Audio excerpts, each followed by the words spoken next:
Cancel culture among teens. How would you feel if an angry mob directly targeted and exposed you for your wrongdoings? This is the stigma of cancel culture. Cancel culture is a trend that specifically rose in popularity and found a peak in 2020, but has been around since the late 2010s. In 2020, mainstream social media was flooded with images and videos on sensitive, trending topics regarding racial injustice, political opinions, controversy on wearing masks, etc. Teens found themselves getting canceled for hanging out with their friends during the pandemic, voicing political opinions, and making racial remarks. Cancel culture, especially among teens, leads to many consequences. Cancel culture may hold someone accountable for their words and actions, but the negative psychological effects are more impactful than the accountability it holds. Although cancel culture might teach someone a lesson for an inexcusable action, cancel culture mainly creates victims who are likely to feel isolated without an opportunity for improvement. People are quick to judge and morally blame someone for their words and actions. Teens who are targeted and become victims of cancel culture are likely to feel rejected, socially isolated, and are left without an opportunity for improvement. Elle, a 15-year-old sophomore, took some time before she understood that she was canceled. All of her friends cut her off, ignored her, blocked her, and didn't even look at her. Students began to call her a mooch, annoying and petty, and an emotional leech who was thirsty for validation. 2 years have passed since then, but Elle has noted that in that situation, it felt like she had committed all sorts of bad things and that she deserved the insults and infamy among her classmates. You can do something stupid when you're 15, say one thing, and 10 years later, that shapes how people perceive you, she said. Isolation is the main consequence of cancel culture, but isolation in and of itself has its own negative effects.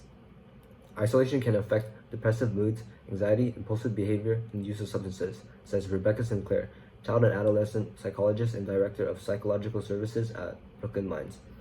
This means that the feeling of loneliness caused by being canceled can negatively affect a teen's psychological moods and behavior, which will then lead to poor performance in social situations.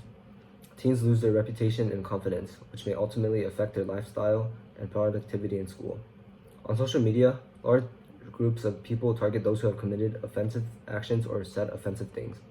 This is not always the case though, as some teens are canceled because they stated a personal opinion or are simply victims of cyberbullying.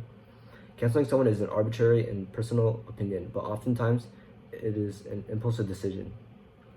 Teens are not always canceled for doing an unforgivable thing or giving their personal opinions, but sometimes it is because another person wants to show their dominance and raise their social status.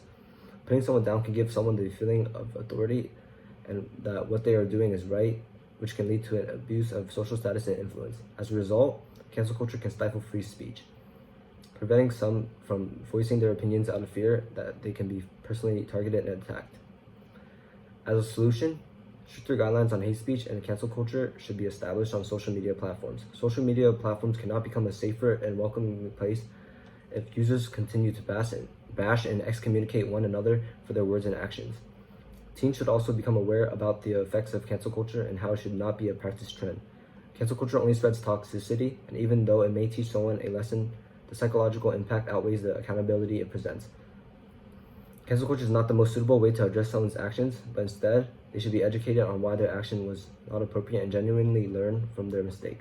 Clinical psychologist Alexander Hamlet in the Mood Disorders Center at the Child Mind Institute says that while there are instances when avoidance can be appropriate, such as when someone is racist or harassing, it's always better to first have a discussion with the individual and help them understand that what they said was not okay. This ultimately means that teens should not resort to cancel culture as an effective solution to someone's actions. To reiterate, although cancel culture might teach someone a lesson for their actions, cancel culture mainly creates victims who are likely to feel isolated and without an opportunity for improvement. The isolation from being canceled has further negative effects like poor performance in school, a loss of reputation, and depressive moods and anxiety. On social media, large groups gather to verbally target and cancel someone when that person has said or done an offensive thing, but that isn't always the case. Some victims of cancel culture are targeted just for stating their personal opinions or simply victims of cyberbullying. Social media platforms can work on establishing stricter guidelines on hate speech and cyberbullying. Teens should also be educated on the psychological impacts of cancel culture and understand that cancel culture only spreads toxicity and should not be a practice trend. Recently, cancel culture has been normalized on social media, but if cancel culture isn't stopped,